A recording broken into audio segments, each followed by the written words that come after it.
Hi, I'm Andrea, and welcome to Mom Talk.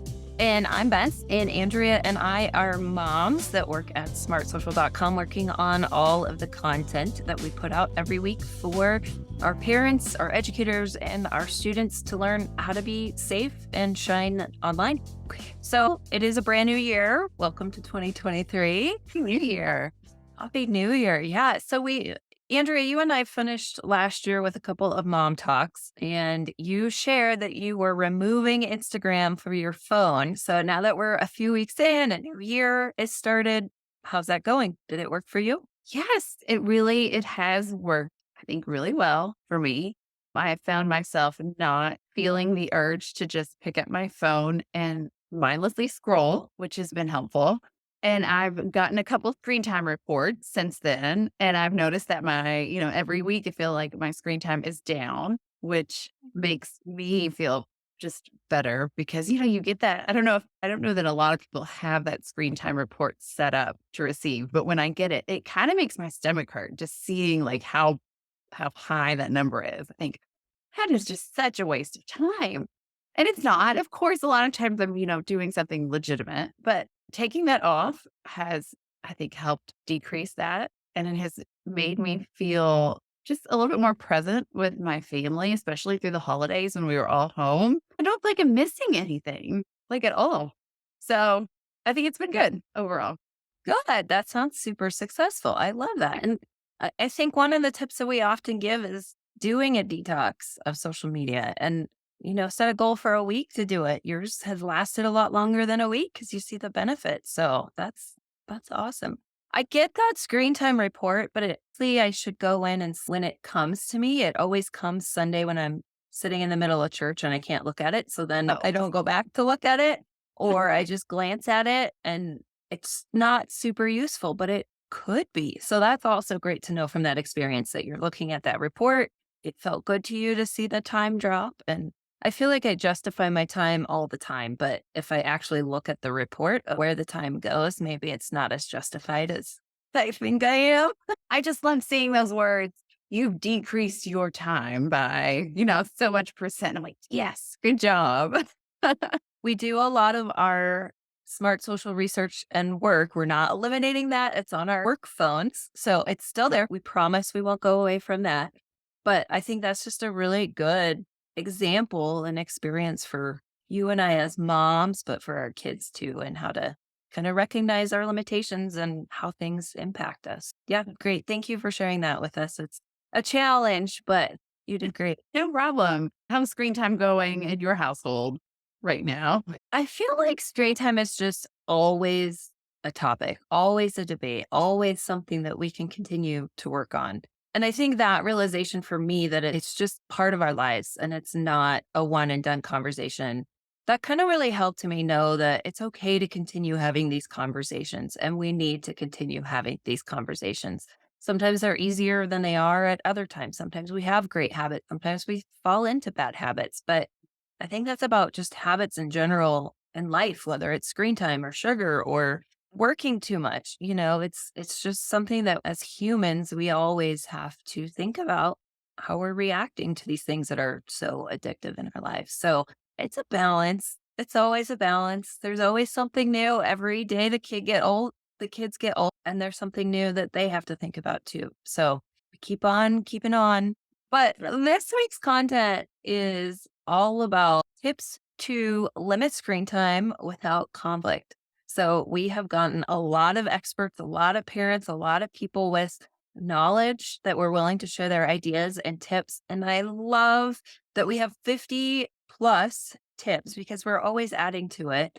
So parents can really scroll through and find what works for you. If something catches your eye, try it out. If something doesn't catch your eyes, keep scrolling and you'll find something that does catch your eye. So I thought you and I could just chat about those a little bit. We've spent a lot of time editing that page and really molding those responses into things that are productive tips for parents. So one that really caught my eye that fits me personally, and I hope to set that precedent for my kids, is not taking my phone to bed with me. And the phone has been a way for me to wind down. So I will go on and do Wordle at night. My husband and I will watch a funny video at night. We have some comedians that we follow on YouTube that we like.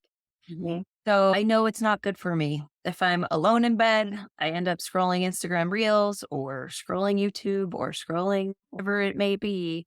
An hour goes by and I've lost an hour of sleep. So I know it's not good for me. You and I were talking about using the phone as an alarm clock, which I do. I have an old school alarm clock from college. Oh, but they make the worst noises, don't they? I don't work to set, and then I push the wrong button, and then it snoozes, and then it keeps going off. And I hate to be woken up with that. Right, right. Like, it's just awful. yes. So I think maybe I need to look at maybe just a very simple alarm clock that has radio. That's an option. Yeah. We also have some Google speakers in our house. So maybe that's an option that I program one of those to start with a morning routine. I know that's an option that I haven't. And then that phone can be across the room and nowhere near my bed when I'm trying to fall asleep. Have you tried to set, like, your screen time parameters where your phone kinda, like, certain apps, like, shut down like we do for our kids? Have you tried to do that for yourself? Not very much, or I bypass it because I know the password. So I think it's for me a physical thing of it needs to be not if I don't fall asleep in 5 minutes, I'm not going to have the temptation to just pick it up. I need to allow myself to relax and go to sleep and not let it distract me. Yeah. Well, those are good goals, good tips for everyone, but really good goals for yourself. Yeah. Uh, and I'm sure your kids seeing that you're not, hanging out in bed, just looking at your phone is helpful as well. They won't see that because they are in bed, but they will hopefully see a happier mommy in the morning because I got an extra hour of sleep, or I got not even an extra hour of sleep. I got the sleep that I needed.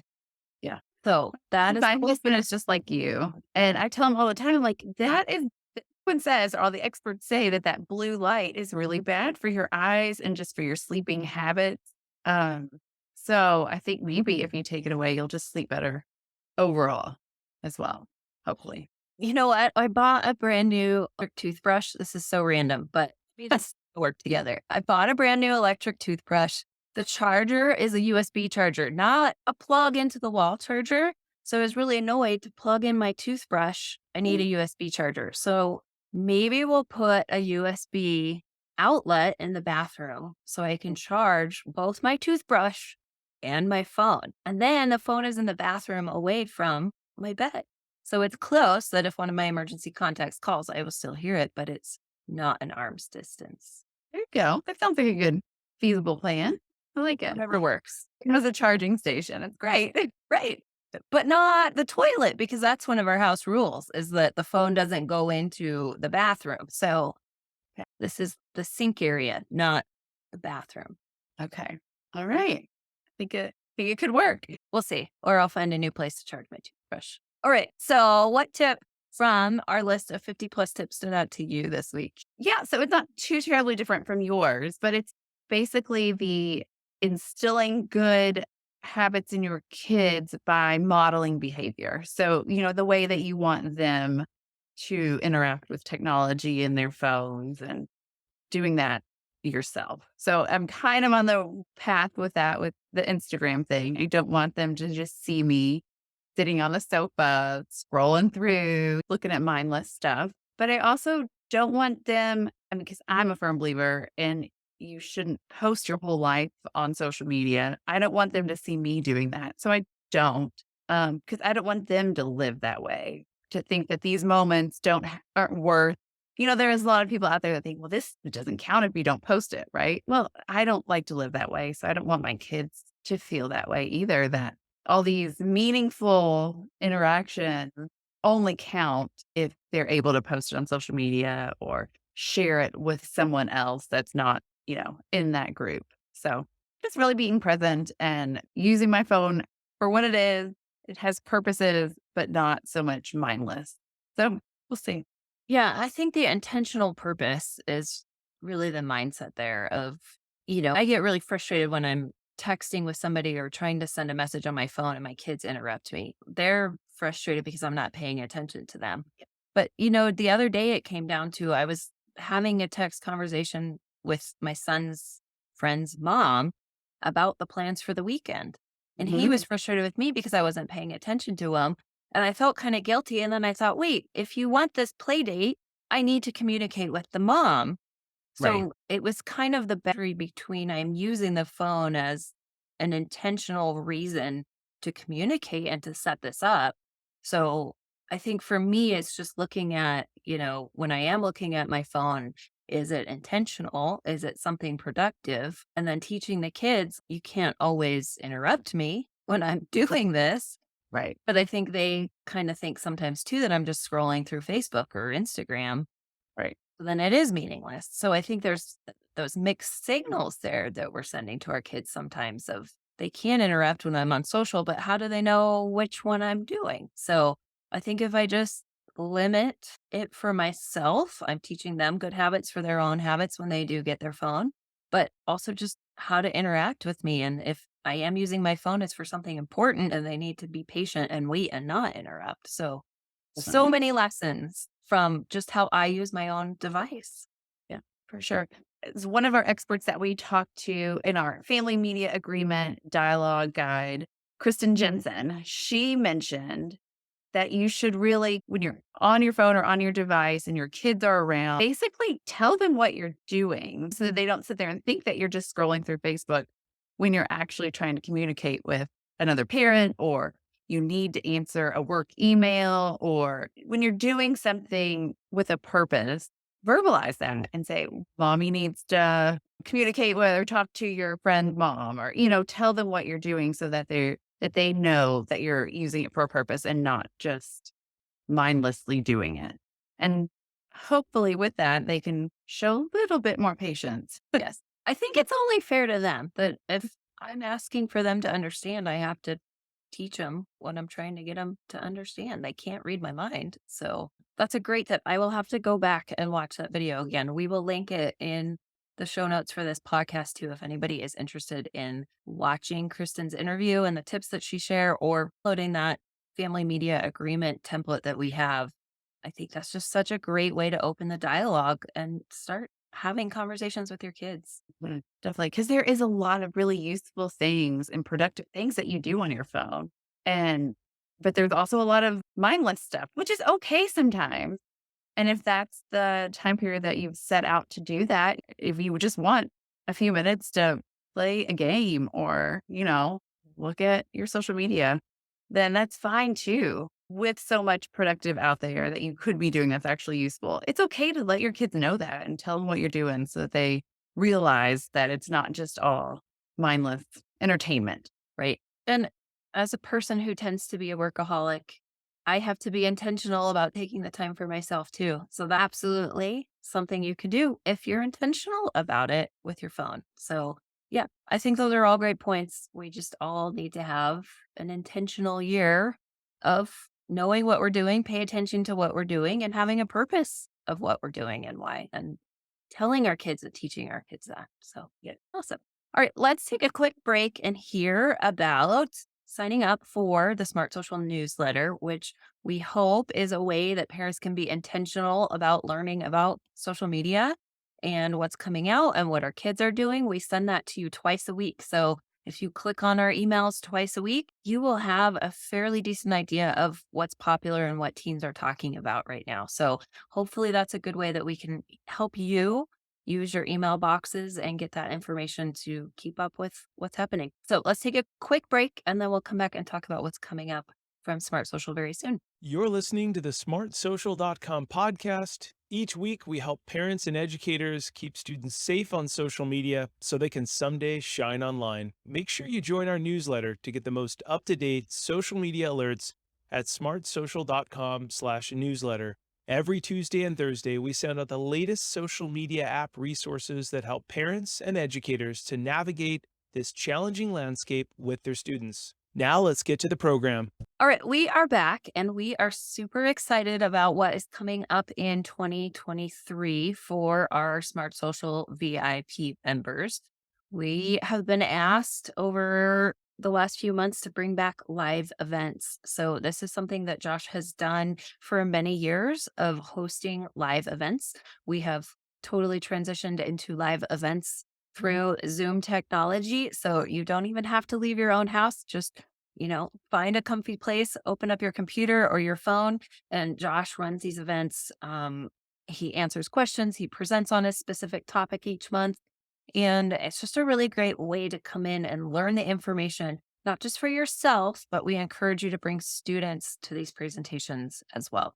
And then a lot of our partner schools are helping us promote this to their families and maybe even offering some type of community engagement with their families in that community too. So if your school is a partner with Smart Social, talk with your school about how you can all have a conversation after these live events and talk about it together, because really that's how I think a lot of our information, and me as a mom, how I build kind of my community, is supporting each other through this journey of learning about social media.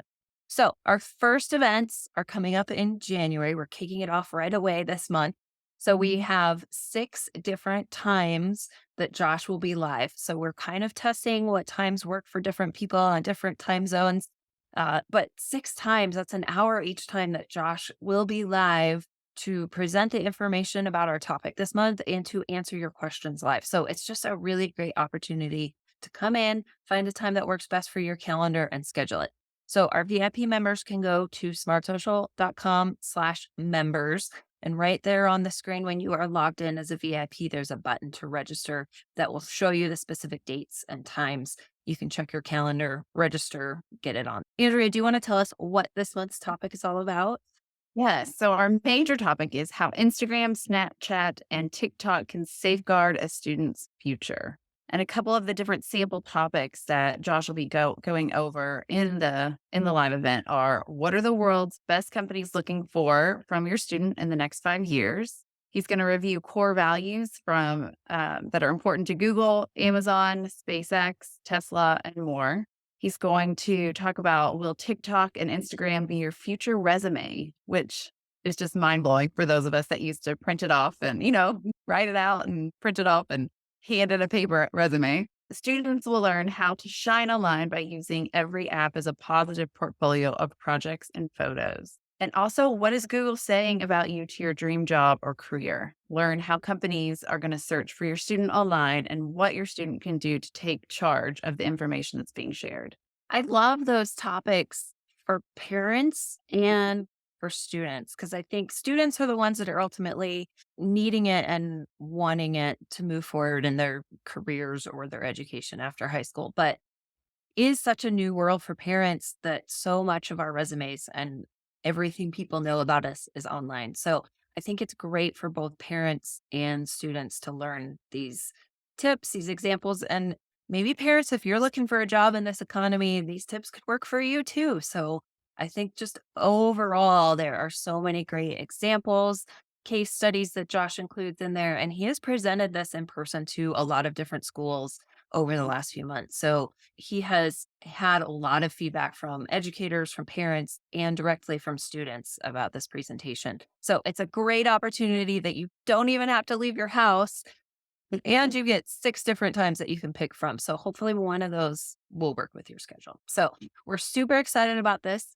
Next month, February, we will have another live event at the end of the month. We're not releasing that date yet because it's still in the works, but we are excited to talk about the topic, which is TikTok. It is all over the news. We had a lot of conversations about where this legislation and all the different states' rules about TikTok and privacy and our security come in.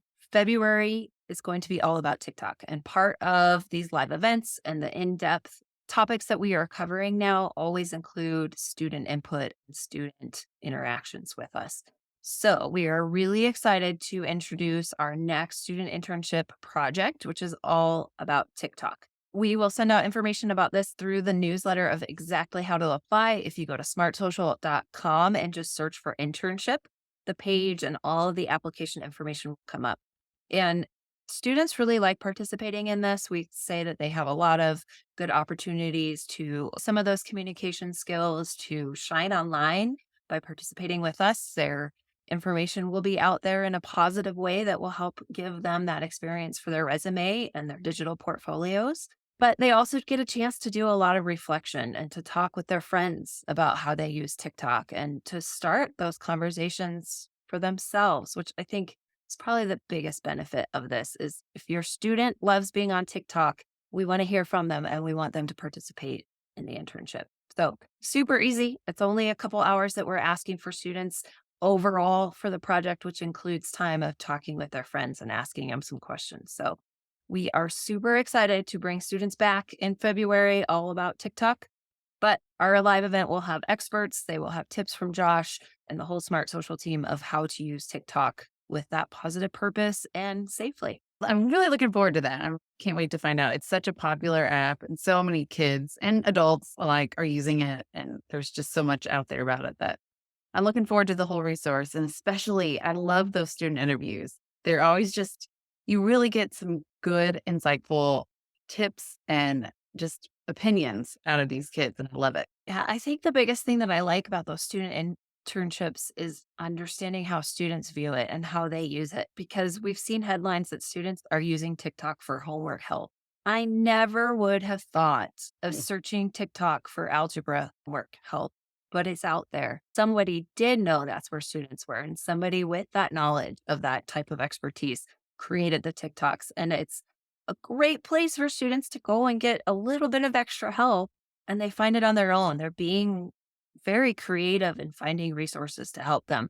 But we also know there's some downsides to TikTok. So we're going to show the pros and cons of TikTok for both parents and students and help you develop a good balance for your family and talk about it and figure that out. All right. So we will have lots of information coming up about that February event. I highly recommend jumping into our January event. If you are not a VIP member yet to access these live events, just go to smartsocial.com/VIP. You can get all the information about joining the membership. Or we always recommend asking your school or an organization that you work with if they would partner with smartsocial.com so that we can bring all of these resources to your entire community.